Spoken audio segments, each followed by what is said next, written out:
जय हिंद, वंदे मातरम। दोस्तों, आज के इस वीडियो में जानेंगे हम देश दुनिया की तमाम सबसे बड़ी 10 बड़ी खबरें। जी हां, सबसे पहली खबर हम देखेंगे बिहार इलेक्शन को लेकर आखिर नीतीश कुमार ने क्यों कहा यह है उनका आखिरी चुनाव। क्या वो ब्लैकमेल, यहां इमोशनल ब्लैकमेल करने की कोशिश कर रहे?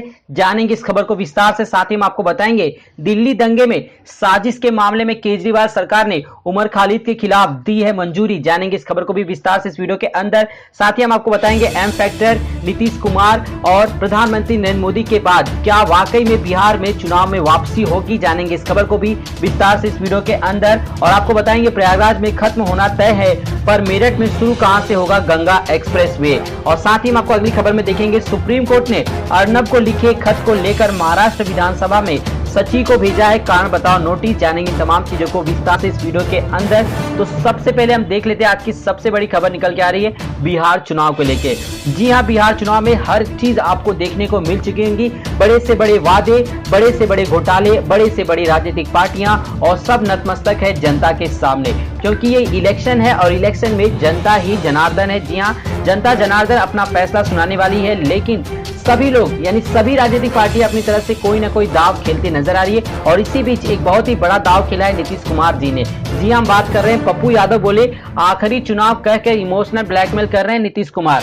जी हाँ, हम बात कर रहे हैं पूर्व सांसद और जन अधिकार पार्टी के अध्यक्ष पप्पू यादव ने शुक्रवार को पटना में प्रेस कॉन्फ्रेंस कर विरोधियों पर जमकर निशाना साधा। उन्होंने नीतीश कुमार पर आड़े हाथों लेते हुए कहा कि आखिरी चुनाव पर बोला हमला। पप्पू यादव ने कहा 2015 के विधानसभा चुनाव में नीतीश कुमार ने डीएनए पर वोट मांगा लिया और इस बार यह मेरा आखिरी चुनाव का इमोशनल कार्ड खेलकर वोट मांग रहे हैं। पप्पू यादव ने कहा कि इस बार अगर बीजेपी से कम सीटें आएगी तो नीतीश कुमार मुख्यमंत्री नहीं बनेंगे।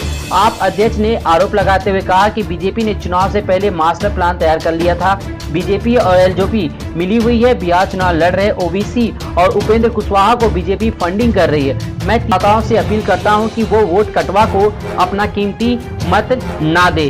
जी हाँ, बीजेपी की बात करें, बीजेपी आरजेडी में युवराज को बचाने के लिए हुई है सांठगांठ। पप्पू यादव का ये कहना है। जाप अध्यक्ष पप्पू ने आरोप लगाते हुए कहा कि बीजेपी ने अपना मुख्यमंत्री बनाने के लिए सारा गेम प्लान तैयार किया है। बीजेपी आरजेडी में सांठगांठ हो चुकी है। यह सांठगांठ युवराज को बचाने के लिए है। सांठगांठ के बाद ही बीजेपी ने लालू परिवार पर चल रही जांच को रुकवाया है।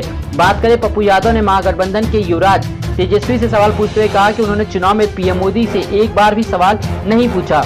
वहीं तेजस्वी पर हमला करते हुए पप्पू यादव ने कहा कि राजद के युवराज बाढ़ में कहां थे, कोरोना में कहां थे, सिर्फ जात पात की राजनीति करते हैं। सरकार में आने के बाद कहा कि हर एक पहलू की जांच कराएंगे।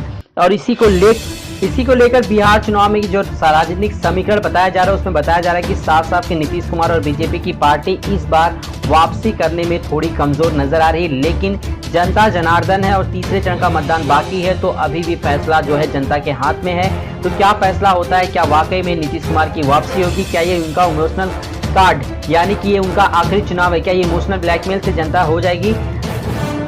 तो चलते हैं अपने अगली सबसे बड़ी खबर की तरफ। जी हां, दिल्ली दंगे में साजिश के मामले में केजरीवाल सरकार ने उमर खालिद के खिलाफ यूएपीए के तहत केस चलाने को दी है मंजूरी।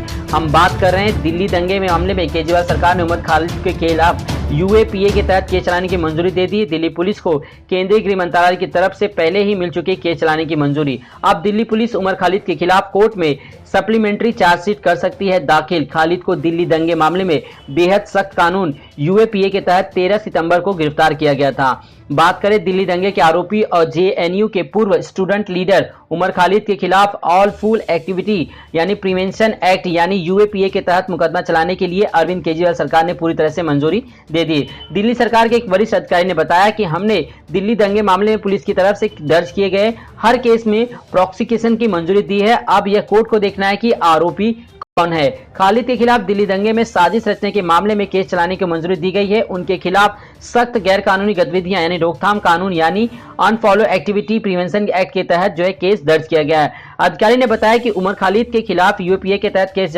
मामले में हमें प्रोसिक्यूशन की मंजूरी मिल चुकी है। हमें दिल्ली सरकार और गृह मंत्रालय दोनों ने मंजूरी मिल चुकी है। अधिकारी ने बताया कि उन्हें खालिद के खिलाफ केस चलाने की मंजूरी एक पखवाड़े पहले ही मिल चुकी है। उन्होंने आगे बताया कि अब दिल्ली पुलिस खालिद के नाम को अपनी सप्लीमेंट्री चार्जशीट में शामिल कर सकती है। तो चलिए चलते हैं हम अपने अगली खबर की तरफ। अगली खबर भी है बिहार चुनाव को लेकर। जी हां, एम फैक्टर, आधी आबादी, मोदी कनेक्ट और नतमस्तक नीतीश। मधुबनी से मधुपेरा तीसरे फेज का क्या हाल है। बात करें बिहार में हर कोस में, जी हां, हर कोस पर भाषा के साथ साथ अलग सियासी बयान दिखाई दी। इस बार इसकी गति इतनी तेज है कि लहर भांपने के चक्कर में किसी की पेशानी पर बल पैदा हो सकता है। कोसी के उस पार वाली मिथिला का हाल बताएं, उससे पहले का ट्रेंड फिर से जान ले। हालांकि नीतीश कुमार ने दमदाहा की आखिरी सभा में इसका खुलासा खुद ही कर दिया। नीतीश कुमार मंजे हुए खिलाड़ी हैं। 2020 को आखिरी चुनाव बताकर वो कई संदेश दे गए। पहला फेज महागठबंधन के खाते में जा सकता है, दूसरा फेज एनडीए की वापसी दमदार पर निर्णायक हुई या नहीं, इस पर संशय बना हुआ है। इसलिए तीसरे फेज की 78 सीटों पर कोई रिस्क नहीं ले सकते। सुशासन, सड़क, बिजली, जंगल राज का डर, ये सब खर्च होने के बाद नीतीश ने अंत भला तो सब भला कहकर लोगों को इमोशनल कर दिया।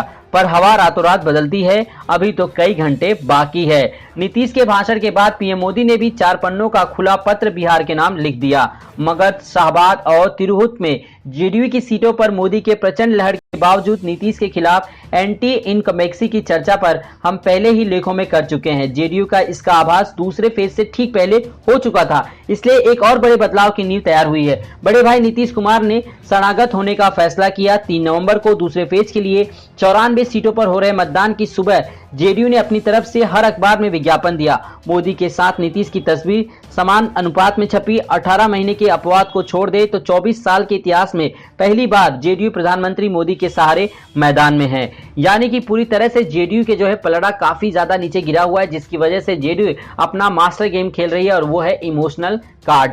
लेकिन जनता के हाथ में है इसका फैसला। क्या वाकई में ही वापसी हो सकती है नीतीश कुमार सरकार की, ये तो वक्त ही बताएगा। यानी 10 नवंबर के बाद हम सभी के सामने आंकड़े आ जाएंगे और उसके बाद ये पता चल जाएगा कि वाकई में प्रधानमंत्री नरेंद्र मोदी और नीतीश कुमार की जो रणनीति है वो काम आई या फिर इस बार बाजी मारेंगे महागठबंधन के तेजस्वी यादव। अब बात कर लेते हैं सबसे बड़ी खबर। जी हां, इस समय बात करें, सुप्रीम कोर्ट ने अर्नब को लिखे खत को लेकर महाराष्ट्र विधानसभा के सचिव को भेजा है कारण बताओ नोटिस, पत्रकार को गिरफ्तारी से संरक्षण।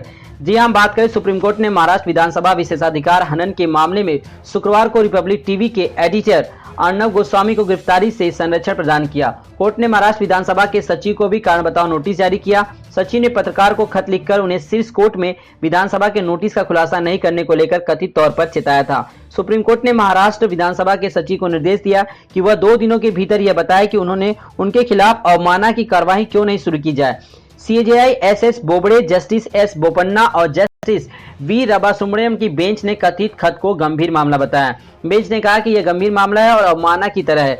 बयान अभूतपूर्व है और उसमें न्याय की प्रशासन की बदनामी करने का रुझान है और यह न्याय के प्रशासन में सीधा हस्तक्षेप हो सकता है। खत के लेखक का इरादा पिटिशनर को धमकाने जैसा है क्योंकि उसने इस कोर्ट का रुख किया और उन्हें ऐसा करने के लिए जुर्माने की धमकी दी गई। सुप्रीम कोर्ट ने अर्नब गोस्वामी के अपने खिलाफ महाराष्ट्र विधानसभा की तरफ से विशेषाधिकार हनन की प्रक्रिया शुरू करने को लेकर मिले कारण बताओ नोटिस के खिलाफ याचिका दायर की। पत्रकार के खिलाफ एक्टर सुशांत सिंह राजपूत के मौत से जुड़े मामले में उनके रिपोर्टर्स की विधानसभा को जो है नोटिस बताने को कहा गया है। तो दोस्तों चलते हैं अपने अंतिम खबर की तरफ। अंतिम सबसे बड़ी खबर निकल के आ रही है कि लोकल ट्रेनों के संचालन को लेकर आखिरकार रेलवे की तरफ से एक अच्छी खबर आ चुकी है। हम बात करें पश्चिम बंगाल में लोकल ट्रेनों के संचालन को पूरी तरह से मंजूरी मिल चुकी है, यानी अब आम जनता लोकल ट्रेनों में सफर कर सकती है 11 सितंबर के बाद। अब सबसे बड़ी समस्या यह है क्या मुंबई में भी लोकल ट्रेनों में सफर की अनुमति महाराष्ट्र सरकार की तरफ से तो मिल चुकी है, क्या केंद्र सरकार इसको भी परमिशन देगी, यानी रेल मंत्री पीयूष गोयल जी देंगे।